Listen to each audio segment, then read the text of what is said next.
বনি ইসরায়েলের এক লোক ছিল যার বিবি খুব সুন্দরী রূপবতী ছিল। সে তার বিবির প্রতি খুবই আসক্ত ছিল। যখন তার বিবি মারা গেল তখন সে খুবই ব্যথিত হলো এবং দীর্ঘদিন যাবৎ সে সর্বদা তার স্ত্রীর কবরের কাছে বসে থাকত আর দু চোখের অশ্রু বয়ে পড়ত। ঘটনাক্রমে একদিন হযরত ঈসা আলাইহিসসালাম এই পথ দিয়ে যাচ্ছিলেন। ইসরায়েলি লোকটি পেরেশানি দেখে তিনি তাকে এর কারণ জিজ্ঞাসা করলেন। ইসরায়েলি নিজের সকল ঘটনা খুলে বললেন। হযরত ঈসা আলাইহিসসালাম জানতে চাইলেন, তুমি কি চাও? আমি তোমার বিবিকে জীবিত করে দেই? লোকটি বলল, জি হ্যাঁ, সেটি হলে তো খুবই ভালো হয়। আমি তো মন থেকে এটি চাই। আমি তাকে খুবই ভালোবাসতাম। আমাকে একা রেখে সে চলে যাওয়ার পর থেকে আজ দীর্ঘ কয়েকটি মাস নির্ঘুম রাত কাটাচ্ছি। এই কবরের পাড় ছাড়া আমার আর পৃথিবীতে কোনো স্থানই ভালো লাগে না। হযরত ঈসা আলাইহিসসালাম এই আশেক স্বামীর জন্য তার স্ত্রীকে জীবিত করার জন্য হযরত ঈসা আলাইহিসসালাম কবরের লাশকে লক্ষ্য করে আওয়াজ দিলেন, কুম বিইজনিল্লাহ। সাথে সাথে একজন হাবশী কৃষ্ণাঙ্গ গোলাম উঠে আসলো, যার নাক, চোখ, মুখ সহ শরীরের অন্যান্য ছিদ্র থেকে ভয়ঙ্কর আগুনের শিখা বের হচ্ছিল। হযরত ঈসা আলাইহিসসালামকে দেখেই গোলামটি কালিমা পড়ল, বলল, লা ইলাহা ইল্লাল্লাহ, ঈসা রূহুল্লাহ। আর সাথে সাথে তার গায়ের আগুন নিভে গেল। ইসরায়েলি এই অবস্থা দেখে বলল, হুজুর, আমার ভুল হয়ে গেছে। আমার বিবির কবর তো অন্যটা। আসলে দীর্ঘ 2টি মাস ধরে কান্নাকাটি করতে করতে কোন কবরের সামনে যে আমার অবস্থান রয়েছে আমি সেটি ভুলে গিয়েছি। এটা শুনে হযরত ঈসা আলাইহিসসালাম ওই গোলামকে হুকুম দিলেন, তুমি তোমার কবরে আল্লাহর হুকুমে চলে যাও। সাথে সাথে সে লাশ হয়ে লুটিয়ে পড়ল।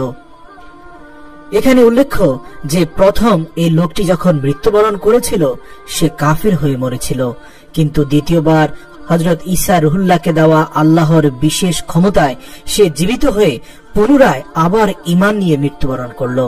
এখন ঈসা আলাইহিসসালামের উপর ঈমান গ্রহণ করায় সে ঈমানদার হয়ে কবরে চলে গেল এবং তার কবরকে মাটি দিয়ে ভরাট করে দেওয়া হলো। হযরত ঈসা আলাইহিসসালাম অন্য কবরের দিকে দৃষ্টিপাত করলেন এবং হুকুম করলেন, কুম বিইজনিল্লাহ, হে কবরের অধিবাসী, আল্লাহর হুকুমে জীবিত হয়ে যাও। এবার সঠিক কবরের সামনে হযরত ঈসা রুহুল্লাহ নির্দেশনা পাওয়া মাত্র সাথে সাথে কবর ফেটে ভেতর থেকে এক অনিন্দ সুন্দরী মহিলা মাথা থেকে ধুলা ঝাড়তে ঝাড়তে উঠে আসলো। মহিলাকে দেখে ইসরায়েলি লোকটি বলে উঠল, হে রুহুল্লাহ, হে আল্লাহর নবী, এটাই আমার বিবি। অতঃপর হযরত ঈসা আলাইহিসসালাম অনুমতি ক্রমে লোকটি তার বিবিকে নিয়ে বাড়ির পথ ধরল। কিন্তু দীর্ঘদিন নির্ঘুম রাত কাটানোর কারণে তার প্রচন্ড ঘুম পেল।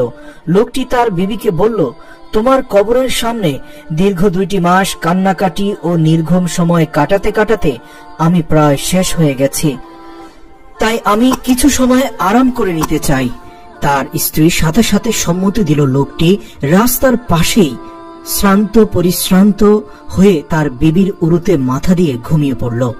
গভীর ঘুমে সে আচ্ছন্ন হয়ে পড়ল। এমন সময় এক রাজকুমার ঘোড়ায় চড়ে এই পথ দিয়ে যাচ্ছিল। রাজকুমারটিও ছিল খুব সুদর্শন ও সুঠাম দেহের অধিকারী। তার সাথে ছিল অনেক লয়লস্কর, স্বর্ণ গহনা থেকে শুরু করে দুনিয়াবি অনেক আসবাবপত্র। তাকে দেখে সেই ইসরায়েলি বিবি নিজেই আসক্ত হয়ে গেল এবং রাজকুমারের প্রেমে পাগল হয়ে গেল। নিজেকে নিয়ন্ত্রণ করতে না পেরে সে ইসরায়েলি ভক্ত স্বামীর মাথাকে নিজের উরু থেকে নামিয়ে রেখে রাজকুমারের সামনে গিয়ে হাজির হলো। রাজকুমারও তখন তাকে দেখলো, সেও তাকে পছন্দ করে ফেলল এবং সে মহিলার সম্মতি পেয়ে তাকে ঘোড়ার পিঠে উঠিয়ে নিল এবং রাজমহলের দিকে রওনা হলো। ইসরায়েলি লোকটি দীর্ঘ 2 দিনের ঘুম ভাঙার পর বিবিকে পাশে দেখতে না পেয়ে সে আবারও চিন্তিত হয়ে পড়ল। অবশেষে ঘোড়ার পায়ের চিহ্ন অনুসরণ করে করে রাজমহলে পৌঁছে গেল। সে সেখানে তার বিবিকে রাজকুমারের সাথে আনন্দ আয়েশ করতে দেখতে পেল। ইসরায়েলি ক্রুদ্ধ হয়ে রাজকুমারকে বলল, এটা আমার বিবি, দয়া করে আপনি তাকে ছেড়ে দিন। রাজকুমার কিছু বলার আগেই মহিলাটি বলে উঠল, আমি তোমার বিবি নই, আমি রাজকুমারের বাঁধি। সে যেন নিজের কানকে বিশ্বাস করতে পারছিল না যে স্ত্রীর জন্য সে দীর্ঘ 2টি মাস কবরের পাশে কান্নাকাটি করে নিজের জীবনকে ধ্বংস করছিল। সে স্ত্রী আজ আল্লাহ পাকের দেয়া হযরত ঈসা আলাইহিস সালামের বিশেষ ক্ষমতার বলে কবর থেকে উঠে তার সাথেই বেঈমানি করলো। ইতিমধ্যে রাজকুমার তাকে গর্জন দিয়ে বলে উঠল, তোমার কত বড় স্পর্ধা, তুমি আমার বাদীকে আমার কাছ থেকে ছিনিয়ে নিয়ে যেতে চাচ্ছ? ইসরায়েলি খুব অনুনয় করে বলল, খোদার কসম, এটা আমার বিবি। তার মৃত্যুর পর হযরত ঈসা আলাইহিস সালাম আমার জন্য তাকে জীবিত করে দিয়েছেন। আমি দীর্ঘ 2টি মাস তার শোকে শোকাহত ছিলাম। এমন সময় হযরত ঈসা আলাইহিস সালাম সেখানে আগমন করলেন। তাকে দেখে ইসরায়েলি বলল, হে রুহুল্লাহ, হে আল্লাহর রাসূল, আল্লাহর বন্ধু, এই মহিলাটি কি আমার বিবি নয়, যাকে আপনি আমার জন্য জীবিত করে দিয়েছিলেন আল্লাহ পাকের হুকুমে? হযরত ঈসা আলাইহিস সালাম বললেন, আহা, এই তো সেই মহিলা। এই কথা শুনে মহিলাটি বলল, হে রুহুল্লাহ, লোকটি মিথ্যাবাদী, আমি এই রাজকুমারের বাদী। হযরত ঈসা আলাইহিস সালাম বললেন, তুমি কি সেই মহিলা নও যাকে আমি আল্লাহর হুকুমে জীবিত করেছিলাম? মহিলাটি বলল, হে রুহুল্লাহ, খোদার কসম, আমি সেই মহিলা নই। এভাবে সেই মহিলাটি আকুতি মিনতি করতেই থাকলো। অতঃপর হযরত ঈসা আলাইহিস সালাম বললেন, যেই জীবন আমি আল্লাহর হুকুমে তোমাকে দিয়েছিলাম সেই জীবন তুমি ফেরত দাও। এ কথা সে মহিলার কানে যাওয়ার সাথে সাথে মহিলাটি দাঁড়ানো অবস্থা থেকে হঠাৎই নিথর লাশ হয়ে মাটিতে ঢলে পড়ল।